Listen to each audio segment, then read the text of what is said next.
That seems kind of loud, right? All right, well, good evening, ladies and gentlemen. I appreciate you being here. It's straight up 6 o'clock. I was figuring I'd have a bigger crowd, but that's okay. Hopefully they're watching on YouTube or watch later. We have the Sentinel also going to be streaming the video on their website or Facebook site. So for those of y'all who missed my town hall meeting, I had a town hall meeting exactly 4 weeks ago tonight. So that was my 6th day on the job. And so now I'm on my 6th week here. So I know a little bit more of what's going on. Still scratch my head almost daily on why the heck are these things happening here. But this is just really serious stuff. And I will tell you that the work's hard, but the work is necessary, and I think I'll be able to show you where we've been and where we're going, have a lot better, clearer picture of what's going on. So with that said, I'm going to start out with just a short review of who I am. So if you missed that meeting, or for the people who are watching on video streaming, my name's Richard Brill. I have 41 years in education. I've been retired 20 months. Really wasn't planning to go back to work. Story goes, I'm down at the coast at spring break and I get this phone call, and my 4 grandsons are driving me bananas because it's raining and we're cooped up in our room. And it's, hey, Mr. Grill, there's a really bad situation going on in Crystal City, and you're on a short list of 3 people that we would like to consider for this job down in Crystal City. And I said, well, tell me more. Well, they didn't tell me the whole story. I might not be here if that was told to me, but nonetheless, here I am. Left my wife, my adult children, and 6 grandchildren, all in Bandera, to move down here, live down here during the week. I'm missing 3 of my grandsons, pre-K and kindergarten completion ceremonies because Bandera's finishing school this week. So I'm sacrificing a lot personally to be here. And I tell you that because I want you to know that I believe God just told me this was the right thing to do, because I have no other reason to be here. I have no other reason to leave my family. I have no other reason to miss all the things that I've been missing for the last 6 weeks of my grandchildren. So I hope you'll appreciate that in me. It's not because I needed to go back to work. It wasn't because I wanted to make a bunch of money or any of those things. I can promise you, none of that's true. So in my 41 years in education, I spent 10 years in the classroom at the high school level, 2 years as a middle school assistant principal, 9 years as an elementary assistant principal, then a principal. And at 2 different elementary schools in 2 different districts, one in Marble Falls and one in Bandera, moved those schools from acceptable rated to recognized rating, and then one from recognized to 3 straight exemplary ratings. So that's equivalent to an A rating now. So I've walked the walk as an instructional leader, as a principal. So I know what it takes to make schools perform at a high academic level. That opportunity of doing well as a principal got me moved into the central office as an assistant superintendent, where I always saw curriculum and construction. Now, if you're in the education business, it's C&I, it's curriculum and instruction. So I got teased by my peers about, hey, Grill, wasn't it supposed to be curriculum and instruction, not curriculum and construction? Yeah, that's what the superintendent decided for me to do. But it paid off big dividends because I know a lot about school facilities, and your auditorium over here is a mess. You've got other things going on in your facilities here that I can see, but that's not something that I'm going to be talking to tonight, and that's really not my primary objective. My objective is to help this district get out of the financial mess that it's in, and also out of the academic problems that we're experiencing. So I moved on to Sabinal, just right up the road here in Uvalde County. for 16 years as their superintendent. I'm the second longest serving superintendent since 1960, and I quit researching back because that's the year I was born, is 1960. So if there's somebody that served more years than that, oh, so be it. And the reason I bring that up is the average tenure of a superintendent is 3.5 years in Texas. And in Sabinal, they went through 7 superintendents in 15 years before I got there. So it was a tumultuous place that either superintendents came to get some experience in a little district and move on to bigger districts, or they got ran off because of politics in town. And I was pleased that I was able to stay there and work there for 16 years and also be asked to stay and stay longer. And I chose that it was time to retire. Another thing that I want to bring up about Sabinal, one of the reasons I was contacted to come to Crystal City is the demographics in Sabinal and the demographics here in Crystal City are very similar. Almost all Hispanic, almost all economically disadvantaged. And I was able to navigate through that there, and so there was reason to believe that I can navigate through the issues here in Crystal City. And I believe I can, and I think I will articulate that to you here in a bit. So, all said, all done, 41 years in education. I guess you can say I'm starting in my 42nd year now when we count being here in Crystal City. All right, so this is some important information. Again, this is going to be a review from 4 weeks ago at my first town hall meeting. I want to set the tone for the conversations tonight with some review over the next several slides. So going back to 2021 school year, that was the last school year where things were normal, financially speaking. You had a $10.6 million fund balance, which is a very strong fund balance. You should carry about 3 months of operating in your fund balance, and this is closer to 6 months. You can also see that they adopted a budget of $20,000, but they only, they had a revenue, of $20 million, and they had a budget of $18 million.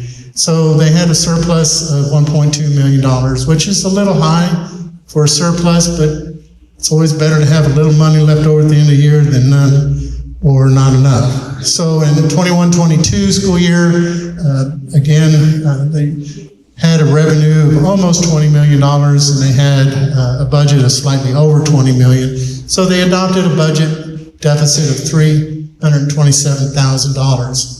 So let me just put this in perspective. There's 1,024 school districts in Texas, 1,024. And this school year, over 600 school districts adopted a deficit budget. So it's not uncommon that schools are struggling financially. What's uncommon is to let it continue and get worse and worse each year. So when we look at a deficit budget of $327,000 and you have over $9 million in fund balance, which is your savings account, basically, we move on to the next year.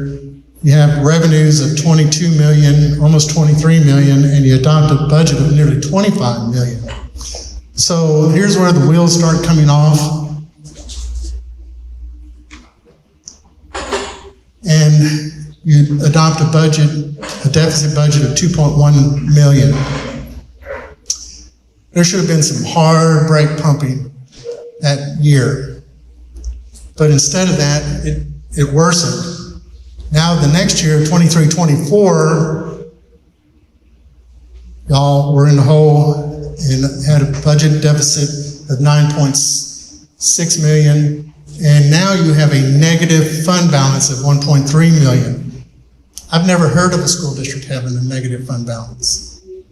So there were some poor decisions made from that year on, and that was 23-24. Then you move into last school year, 24-25, and you adopt another deficit budget of 2.6, but what happened here is that December of that school year, so this is a little over a year ago, the district filed for financial exigency right before Christmas, and if it helps, I'm going to have a handout with this information on it so you can take it home with you here after a while. So, again, there should have been some really hard decisions being made. The decisions that I'm implementing now here is what should have happened 14 months ago. And there was an effort, from what I gather, of terminating employees, but then, lo and behold, they hired people back, and they adopted another deficit budget. Instead of just putting the hard brakes on, we just kept spending money like there's a money tree growing out back. So, this is what's happened. It's something that we can't undo, and certainly you all have the privilege of holding those that you believe accountable, understanding I've just been here 6 weeks, so I'm trying to pick up the pieces and try to put this puzzle together. And you'll notice my backdrop to my PowerPoint's a puzzle, so subliminal message of putting this together. Okay, so let's look at some other information. So, again, from my town hall meeting on April 21st, the district hired a gentleman, Jeff Sullivan, who was a financial consultant, and he was advising the board. And folks, I have a habit of telling people, don't believe me because I tell you so. Believe me because I can show you so. If anything you don't believe is true out of my mouth, I can show you right here, okay? So the board dismissed Mr. Solomon for whatever reason. Didn't like what he had to say, but everything I read, he was trying to tell the board, stop spending money, stop doing these things. Here's where the problems are. So the second consultant's brought in, Andrew Kim. I actually know Andrew very well. He used to be a superintendent in New Braunfels years ago. He's a much smarter person than I in school finance. And I will tell you that he has documentation to the board and to the superintendent. Lots of spreadsheets, lots of information saying what needed to happen, and not only was he not listened to, he was fired also. Now the financial advisors to the school district, Estrada and Ianosa, got so fed up with the district, they resigned. This is their resignation letter. They said they couldn't work with the school district because the district didn't want to listen to them. These are financial advisors. So when the financial exigency was filed on December the 6th of 2024, so a little over a year ago now, this is a plan. It's a pretty thick plan, very comprehensive plan, and it basically got stuck on a shelf and forgotten about. So there were opportunities after opportunities after opportunities to get this thing fixed. Then this year, just a few months ago, April of this year, the auditors, so every school district in Texas and every governmental entity in Texas has to have an independent audit. And this is to prevent fraud, and it's hopefully to prevent bad things financially happening to your school. They cite 3 legal violations in this letter right here. So this is in the Attorney General's office right now. And quite possibly, there might be some other actions coming out of the Attorney General's office later.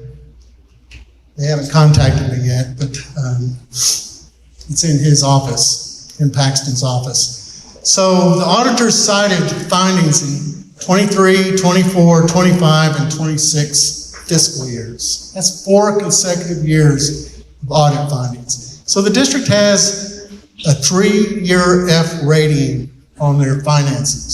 So just like schools get academic ratings, the school district gets a financial rating. And so that financial rating is going to cause problems a year from now, because we'll receive another F rating next year because of this audit, because the ratings are always a lagging year behind the actual rating that comes out. So I put a little footnote here at the bottom. It says, pleading a case of ignorance isn't acceptable when so many consultants were advising the school district of things that needed to be changed. People managing the district, the people who were governing the district had the opportunities.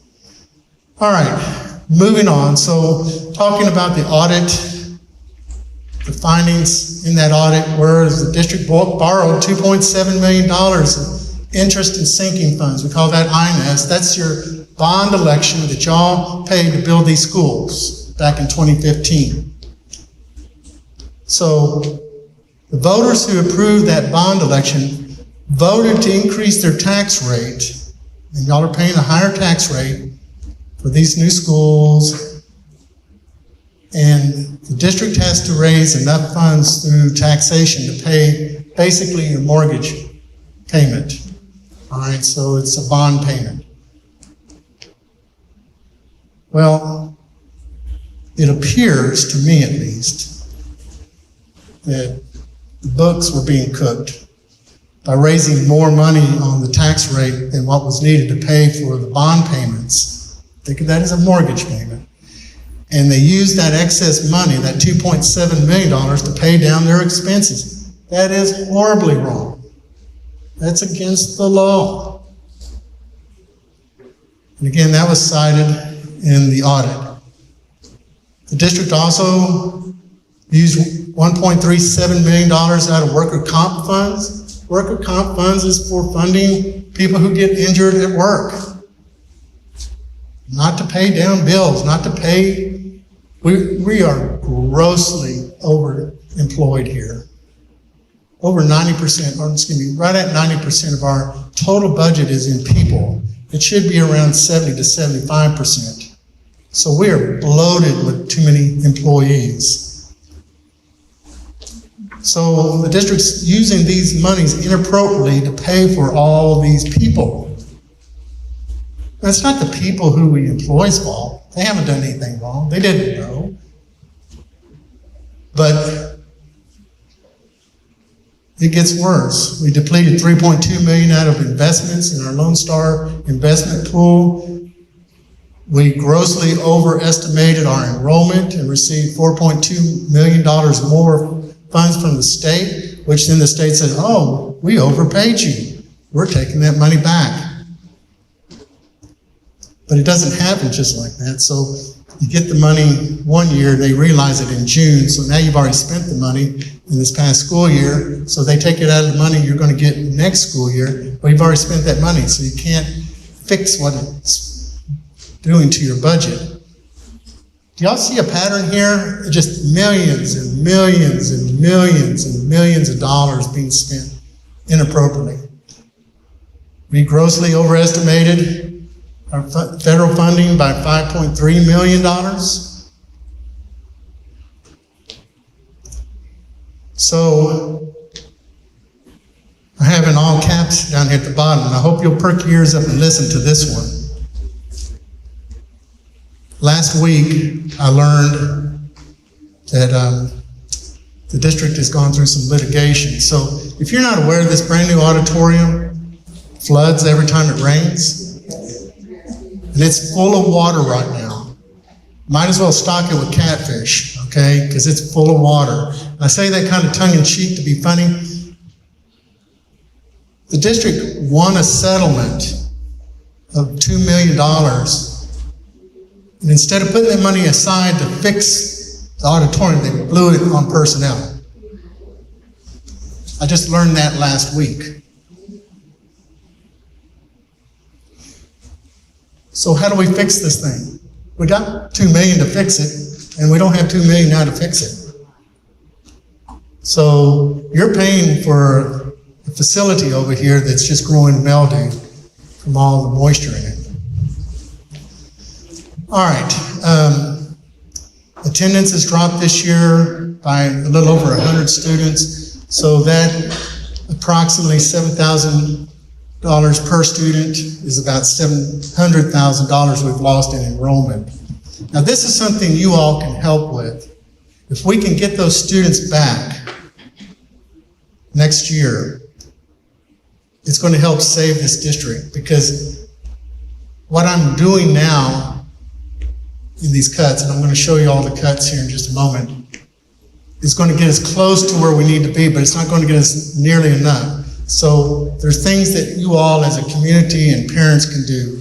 One of them is to get these students back to school. The other thing is to get your kids to come to school every day. Our attendance is not very good. It's running around 91 point something. It needs to be around 96 plus, okay? We have a lot of infrastructure problems, like at Benito Juarez campus. A lot of the classrooms, the air conditioning is not working, and those units are $5,000 to $7,000 a piece. Some of them are running on R22, so you all who might know a little bit about HVAC, R22 has been done away with years ago, so that refrigerant is really super expensive.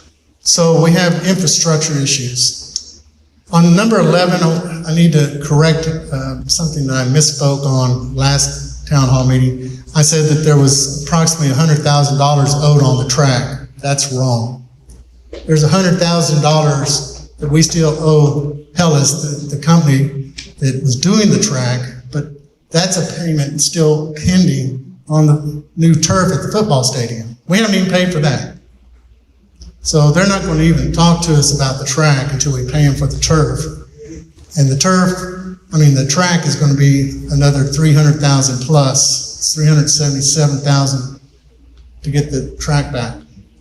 Actually, there was a community member that was possibly interested in donating $100,000 for the track. Well, that went away when we realized it wasn't $100,000 for the track, that was for the turf. All right, we also have what we call data integrity issues in our information management system, so we call that PIMS, that's Public Education Information Management System. There are a lot of, if you pay attention to school finance, it's called WADA, Weighted Average Daily Attendance. And so WADA is a weighted amount, so basic allotment is approximately $7,000 per student. And then we get particular weights if the child's in special ed or is in CTE or GT or early childhood. And those weights add up to more money for those students. So one of the biggest weights that we get is called Comp Ed. And Comp Ed basically says if you're economically disadvantaged, you get an extra bump in money. Would you not say that the majority of the kids that go to our schools come from economically disadvantaged homes? Would you say that's true? Yes, I would say that's true. Well, we're not showing as many students as we actually have.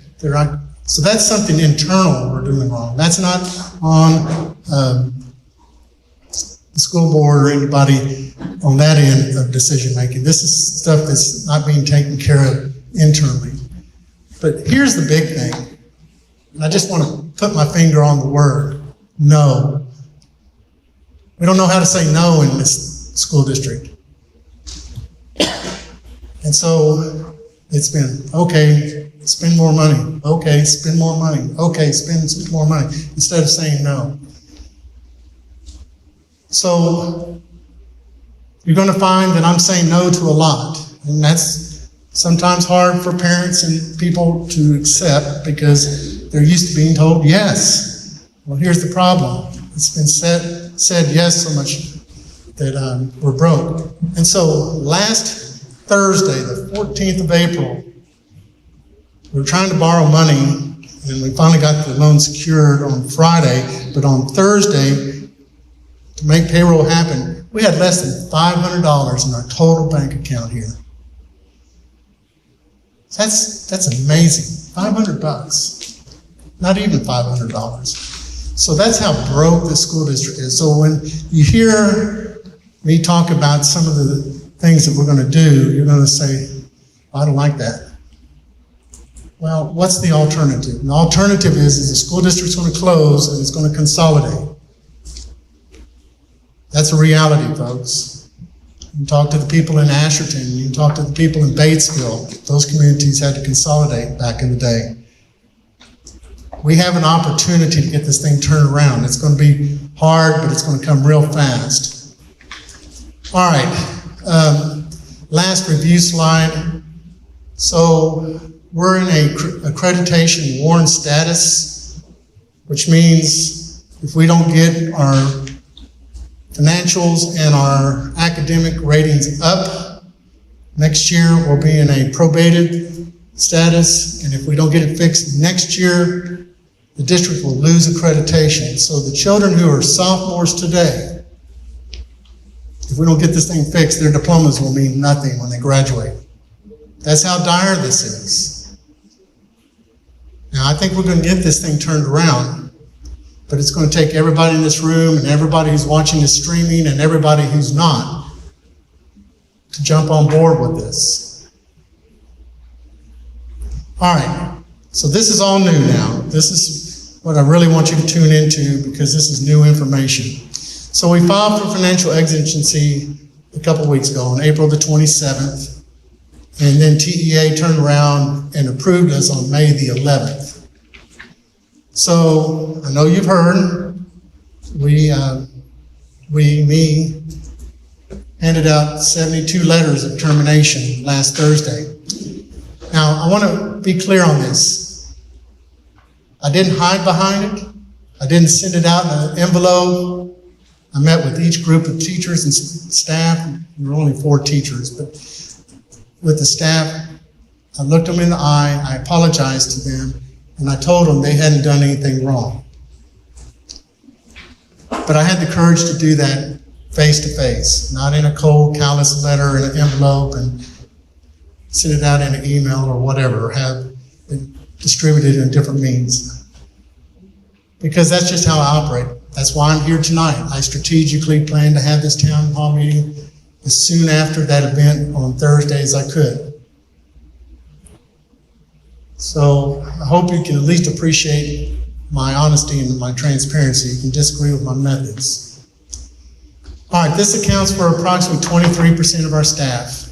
So we're almost at the mark that we need to be at, remembering that our budget should be about 70 to 75% in personnel. So we're almost there. Now we're going to lose a few more people through resignations, retirements. Some people are going to leave just because of the other decisions I'm going to talk about here in a minute. But we will fill the positions that are necessary, the teacher positions especially, but we might not fill all of the other positions through attrition. So that'll help us on our finance ends. But I do want to point out that through reassignments and reductions, we reduced 2 assistant principal positions, 2 principal positions, 2 central office positions, and 15 coaching positions. Okay? Now those 15 coaching positions, they didn't lose their day job as teachers. Just they're not going to be coaching as many sports. If you remember what I said last time, I'm not going to cut instruction before I cut extracurricular. It's called extracurricular for a reason. Now, people can disagree with that, but we're an institution of learning, so I'm going to hold steadfast on what's most valued, and that's the classroom. We only released out of 72 people, 4 people who were certified teachers, and that was because of small class sizes, or we had multiple teachers in a department and we could downsize by 1. But again, no one did anything wrong. It wasn't their fault. It was just their poor misfortune for those decisions to be made. All right, so we're restructuring the 3 elementary campuses into 1 campus, 1 principal, 1 office. That's going to save us approximately $300,000 alone. So you hear in San Antonio and in other places how they're closing schools.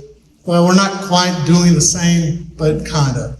We're just consolidating. So Rivera Elementary, Zavala Elementary, and BJ Elementary all will remain there, and we will still house students in those buildings, but we're going to consolidate it under one principal, one counselor, one office. Does that make sense? So the kids and how we operate will be the same.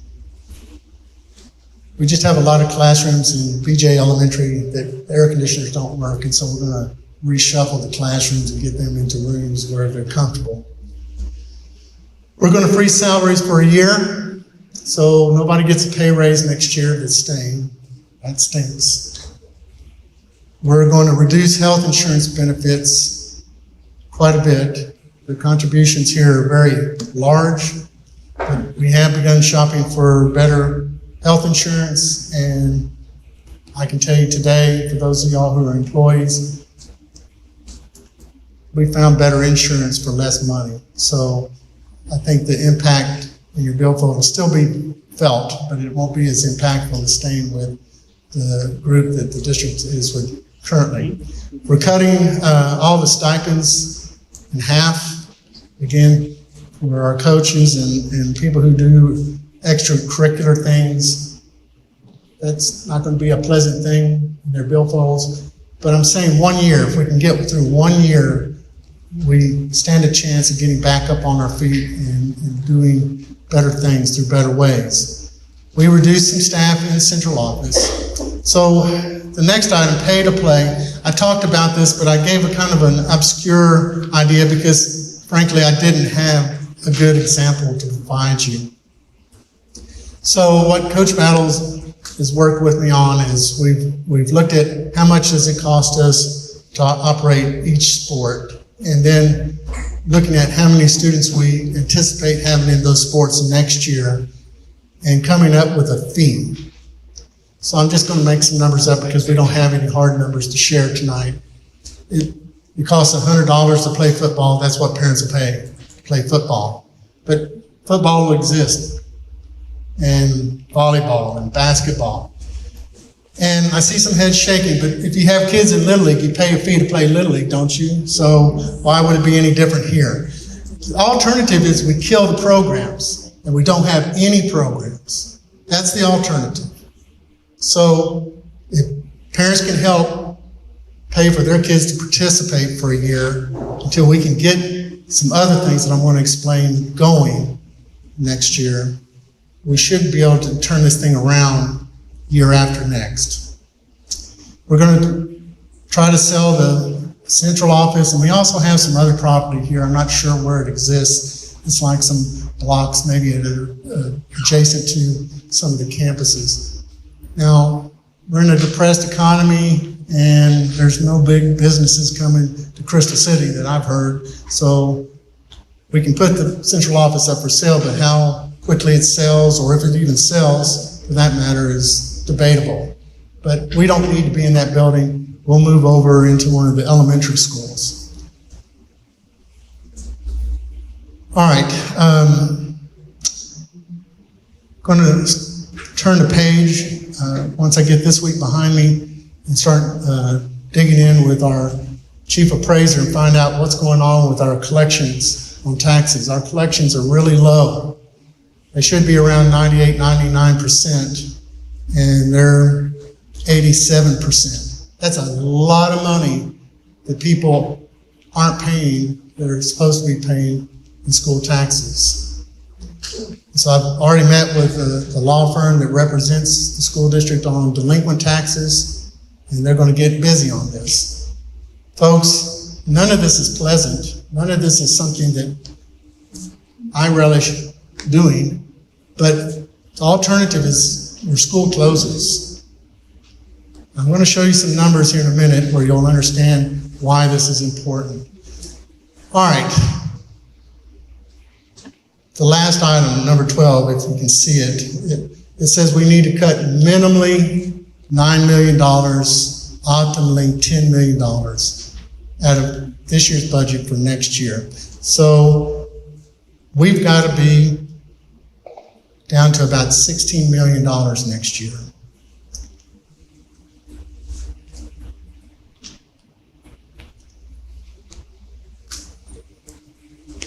no work. Here we go.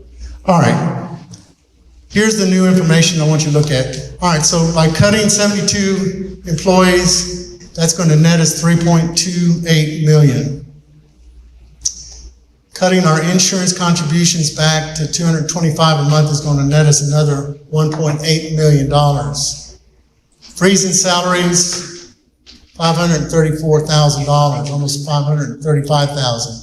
Stipend reductions, another $212 to almost $213,000. These coaching positions that I spoke of, that's going to net us about $44,300. Overtime, we're incurring it's about $118,000 in overtime. Now, I will tell you, we're going to quit paying paid overtime, and people are going to get what's comp time. So it's not going to be something that people are going to want to do anymore. But people are working overtime and making a lot of money. Some people are making as much or more money in overtime than they are in their regular paycheck here. Central office cuts about $300,000. So that's going to give us $6.35 million. Now that's a great number. That's a remarkable number considering what I'm proposing here, but that's still not enough. All right, so pay to play is to be determined, the sale of the central office and other property to be determined, we have a bunch of broke down buses and stuff. We're going to do a surplus sale. If you're interested in buying a bus for something, we're going to be selling those after the June 1st board meeting. We're going to consolidate some of the bus routes. But here's the biggie. This is the most important one, and the one that I need all of y'all to get on board with is this voter-approved tax ratification election. So this is a legislatively mandated way of how districts can raise their M&O, their maintenance and operation tax rate, to help fund their schools. So they did this up in Knippa just last weekend. They had a Vader and they passed the Vader, and that's to put fences around their schools and do other safety things and other modifications to their schools that are deferred. It's called deferred maintenance. Well, if we pass that thing in November, that money will be kicking in about this time next year. That's why I'm saying all these salary freezes and stipend freezes and pay to play and all these other things, if we can endure it 1 year, if we can all join hands and say, all right, we'll do this for a year, as long as we pass that Vader, those things go back to normal. And our employees deserve to have their salaries unfrozen and their benefits provided for, because good people are good people. So we're hoping that our employees that are going to be staying will stay and take a year for the team, as I'm asking the community to understand this is the direction we're going. Now, I realize that there's many in the audience, they're saying, how can we trust that this is going to be done? And I think that's probably the best question you can ask because of all the poor decisions being made. So I'm an interim, I'm not going to be here forever, but I am here committed to get these things done and fixed into next school year. But there's 2 TEA conservators that are assigned here also. They're going to be here minimally 24 months, that's 2 years. And if the district does anything out of line, they make a call to the commissioner, and the commissioner takes all the board members out and assigns what's called a board of managers. So Houston ISD, the largest district in Texas, has a board of managers. Fort Worth ISD, third largest school district in Texas, has a board of managers. If you're paying attention, Judson ISD in San Antonio and SA ISD are fixing to have this happen to them. Okay, so it's not just here in Crystal City. But what I can tell you is this is a winning game plan if it's followed through. But the game plan means all of us have to be on the same team. We all have to be playing by the same game plan. I don't expect everybody to like it. I don't expect everybody to agree with me. But this is your ticket to get out of this mess. All right, so let's look at it a little deeper. here's all the debt obligations this district owes. So we took out a loan. It finally came through on Friday, $4.5 million at Prime Bank. Thank you, Prime, for helping us out. And they're watching. Just so you know, they want to make sure I communicated this. So there you go. Thank you, sir. 4.5 plus 7% interest. So we're going to owe $4.8 million next year. And they want this money paid. They wanted assurances that they're going to get paid. And so we're going to fast track their payments to get them paid by hopefully Christmas. Because they were worried about me leaving and then some reason they not get paid. So I told them we'd do everything possible to get them paid off by Christmas. The $2.7 million has to go back into the bond indebtedness account where it was taken. This is money that has been reported to the Attorney General's office in Austin. $1.2 million in unpaid debt. We owe people for invoices that are over a year old. And somehow a lot of them have gotten my email address, and I get an email almost daily now. Sir, can you please get us paid? Sir, can you please get us paid? Can you get us paid? Can you get us paid? And so we're trying to get that paid off. And then we have what's called deferred maintenance. There's just stuff that hasn't been getting fixed here in the district. I was just shocked and appalled how many classrooms over at BJ Elementary don't have air conditioning working. It's hot. It's humid. And so we need to get those kiddos and those teachers out of those rooms and into other rooms, even if it isn't in the same building. I don't care if kindergarten classes aren't all nestled together. I want them all in classrooms that are comfortable. Don't you? Yeah, I think that's the right thing to do. All right, so that adds up to $9.2 million. I got to take that right off the top. So if we're getting a $16 million budget, that leaves $6.7 million to pay for all our people. That's not even close to being enough. All our operational costs, lights, air conditioning, heating, fuel for buses, fixing things. Our extracurricular programs. Y'all really don't have a clue how expensive extracurricular is. It's really expensive. It's really optional. Okay, so what are we going to do when we're putting instruction at the end of the sentence here? I don't feel good about that. And if you're a parent, you shouldn't feel good about that either. But there's no way we can operate at $6.7 million. All right, so let's look at it a different way. We have $16 million available to us next year. The cost corrections is $6.3 million. Our debt obligations is another $9.2. It's not enough. We've got to pass this fader. And then checks and balances are going to be your conservators from TEA. I'll get a couple of y'all to hand these out. So I've got a handout for you to take home. It's a two-sided page. One page is kind of just a synopsis of everything that I've told you here. So you can take that home and look at it. The back side of the page is all the financials. Okay, so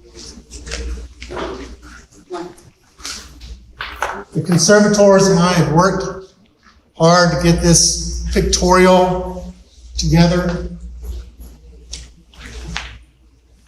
I dressed it up today to get all the Crystal City green and gold in it and the javelinas on it, just so it was nice looking. But it's really a very intensely rich information page. But if you flip on the other side, it's pretty straightforward financials. Okay? And I want you to be able to take that home and have conversations with people that maybe aren't here tonight, maybe aren't watching on YouTube, because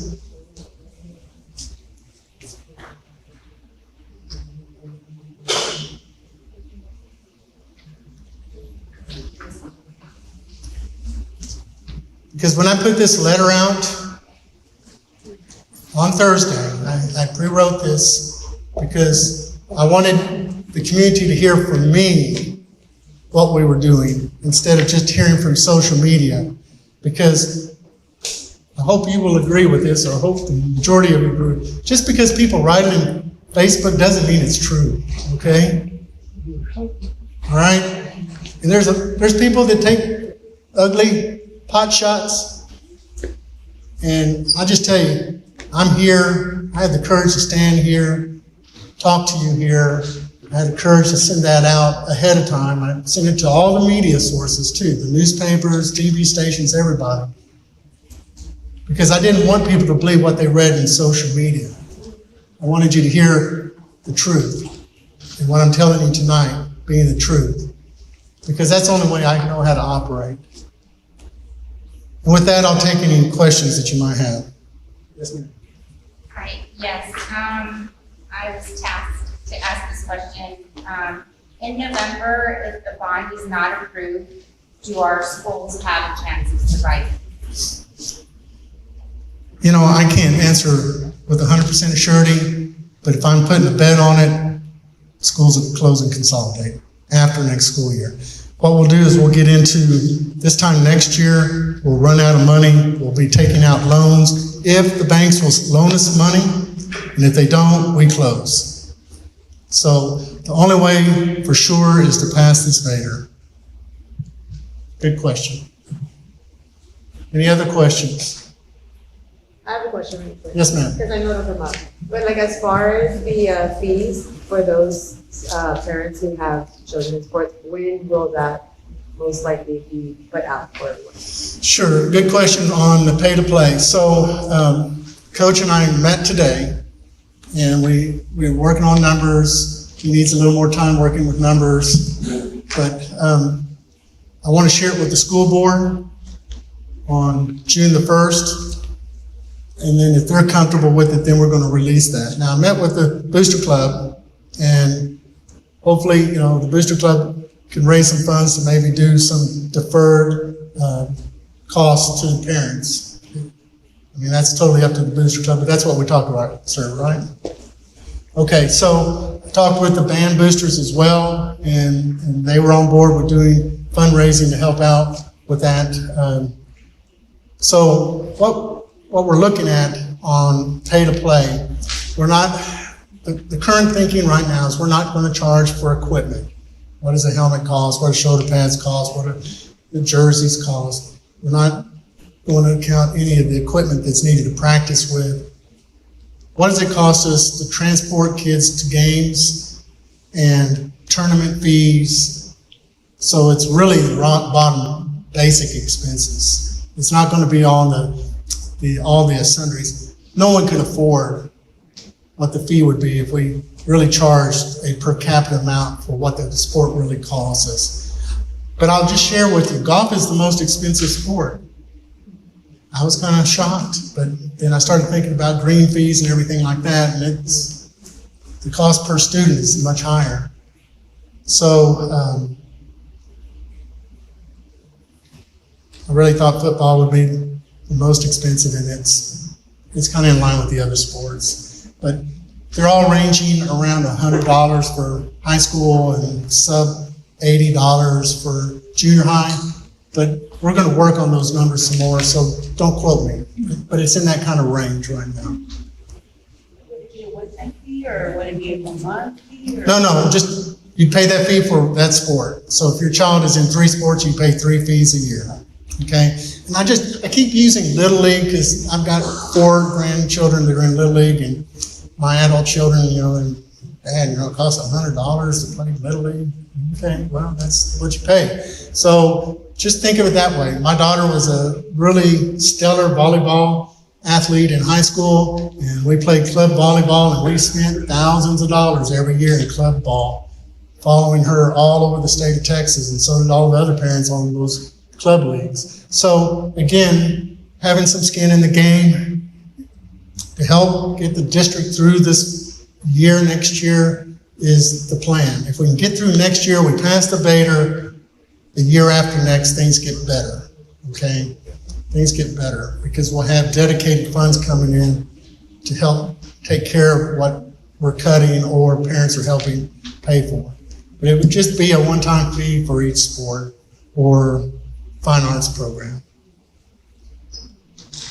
What else? So if it passes the November one, then what do you need to get better? Like specifically, would you still have the reduction? Those positions are not gonna reopen. All right, correct. We cannot afford to bring people back. That's what happened when they filed financial exigency in December of 24. If they cut people, then they brought people back.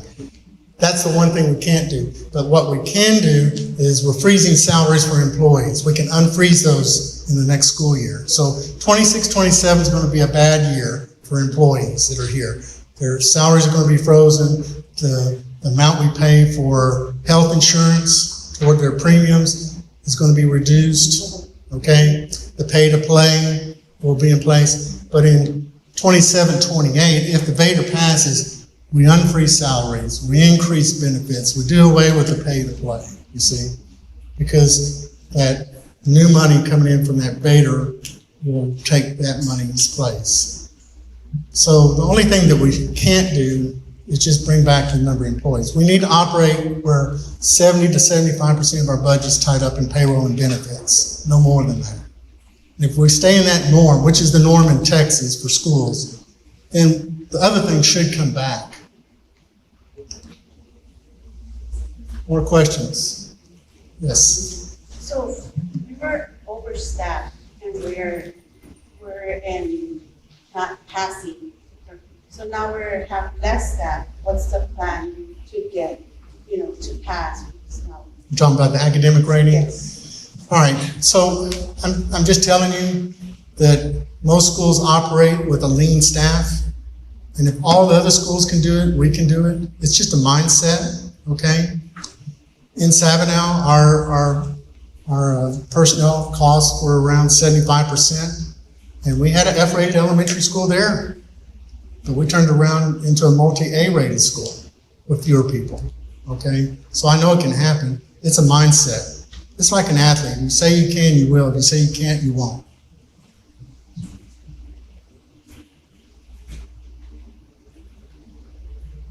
Well, let me off easy. I usually go for 2 hours or more, and it's not even been an hour. Yes, ma'am. So I know you mentioned before you plan on maybe just staying with us till maybe December. Maybe December, yes. So when will this hiring process start for the new super, and will you be a part of like that hiring process and all that? All right, so that ultimately is a board decision. Now, I've offered to the board to help them do the search. I won't charge anything more than what I'm getting paid. And I think they're going to say yes to that. The formal decision is going to be at the June 1st board meeting. I'll talk to the board in closed session. And I helped the board in Sabinal. They asked me to do the search there, so I know how to do a search. And I'm fairly well connected. I actually tried to recruit a superintendent in the area just this weekend. He called me to give me grief because of what we did here. He was giving me a hard time, saying, "Dude, what did you do down there?" Anyway, I said, "Why don't you come to work at Crystal? I'll try to see if I can get you hired as the next superintendent," because he's a really good superintendent. We need to find somebody who's strong in school finance. You have good principals, and the conservators are here. You have good teachers. The academic thing will fall into place. What you want is somebody that's going to ride a strong shotgun on spending, making sure that we don't go there. So if we start the search in mid-June, we might have someone here as early as school starting. That would be nice. Not that I'm saying I don't want to be here when school starts, but it's the natural time for a new person to be here is when school starts. But I've also put in my contract to the board when he hired me that I was willing to mentor the new superintendent if necessary. So that option is available for me to kind of be in the back scene of things to help somebody if they need that guidance, or at least explain, all right, this is what I've been doing, and here it is, take care of it. So between September and December, it's real hard on me personally to be away from my wife and family during the week. And I've got several little boys that are all in elementary school, and I'm missing all their end of the school stuff this week. And so, you know, it's hard for me to go to the hotel where I live and talk to them on the phone every night. So I'd like to be back at home with my kids and my wife. But I'm here, and I'm here for a reason. Questions? So, for the correction plan, I see that it's a table with strategic staff and the like. So, when I listened to the last board meeting, I did hear you mention that contracts are going to be given out as a certified teacher, right? Are you going to be moving like principals to teacher position, and that salary will change to a teacher salary, or will they stay with the salary that they had as an administrator? So reassignments will be based on their new position. So if it's something that's commensurate on the pay scale, their salary stay the same. If it's something that's on a different pay scale that pays less, then that's a possibility. Because from what I see, you know, it's public record, they receive it from administrator rate, and it's just ridiculous what they make. This is CCISD, Chorizo, Boston, here from Delhi, and when you look at the years of service, some of them have only been principals for 2-3 years, and they're making more than what some principals are making past 5-10 years of experience. And I'm going to agree to a certain degree and disagree with another. Anytime you get into an executive level position, no matter what kind of business, you're going to get paid more than the assembly line worker, okay? So management's always going to get paid more, even if the experience isn't the same. Just like I'm a CEO of the company, so I'm obviously going to get paid more. It's also commensurate on years of experience. But we have one teacher that makes $108,000. We have another teacher that makes $98,000. We don't have one administrator that makes that kind of money. Not one. So we have some really well-paid teachers here too that greatly exceed what I've ever seen in any school district.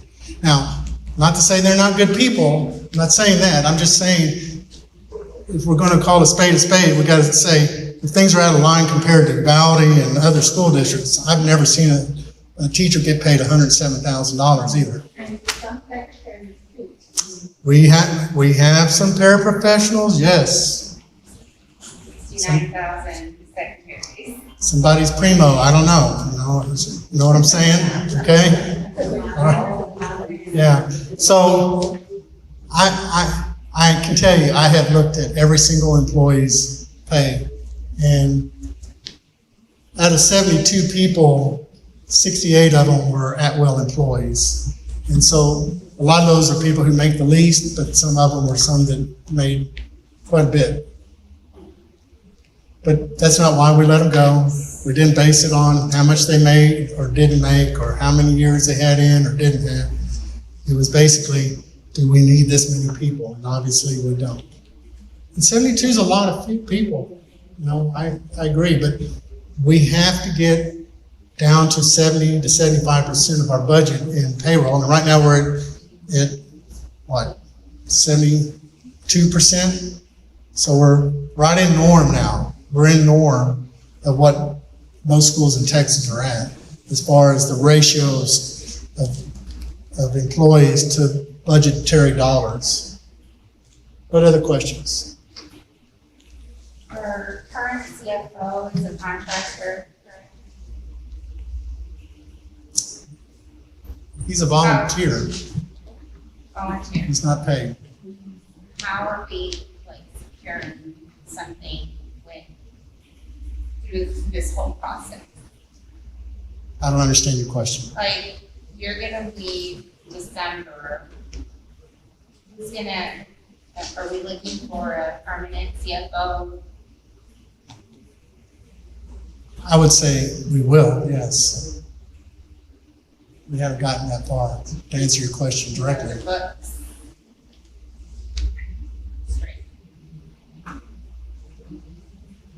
You know, I want to tell you a true story. It's kind of funny if you'll just bear with me for a minute. I love talking about my wife, so hi, honey.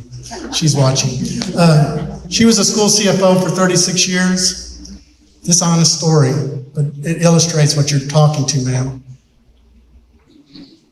I was getting interviewed as a principal, and she was getting interviewed as the CFO. And the superintendent says, well, I like you, and she points at me, but she points to my wife and says, I like you better. You talk about hurt your ego. I hurt my ego.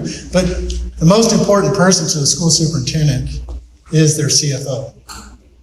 Because it's a business, folks, just like any other business, and you've got to have a strong person. And Robert, I'll pay you credit where credit's due. You did a good job. I have a question. Yes, ma'am. Okay, you're fighting out by teachers, right? And but what, it's gonna hurt the kids too, because the teachers complain right now that they have too many students in the classroom. And the kids are getting not educated because what you know. I mean, how are they gonna be educated now? Because that's teachers, the more kids in the classroom, that's teachers. Because right now they're complaining, okay, I got 21 kids, how am I supposed to teach? I have this student here, he needs help, and he's not getting the help. Because I'm helping them with other students, so more important. So I'm going to answer it this way. In Texas, almost all your schools operate with 70 to 75% of their budget tied up in payroll and benefits. We're operating at 90%. So that tells you, the answer to your question, we have way more people than we need. Okay? Now, I think anybody can make a case that I work too hard and I need more help. But the bottom line is the evidence in Texas is schools operate much leaner than Crystal City. So if they can do it, we can do it. And I can tell you for 16 years in Savannah, we ran a much leaner ship and we had good ratings. So our teacher-pupil ratios were large. So I'm just saying, ma'am, that people can make that comment, but the evidence shows otherwise. Other questions? Yes. I can't hear you, ma'am. Well, it's a shared decision-making between myself, the two conservators from TEA, and the school board.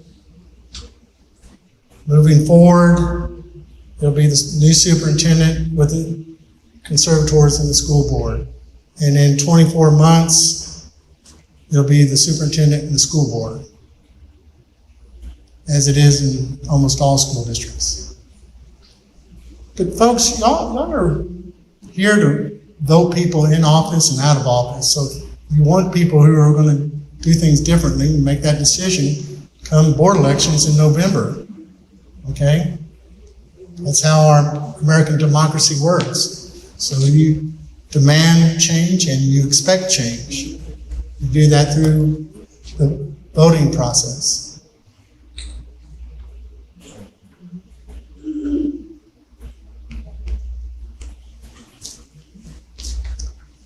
I hate all these pillars in the room.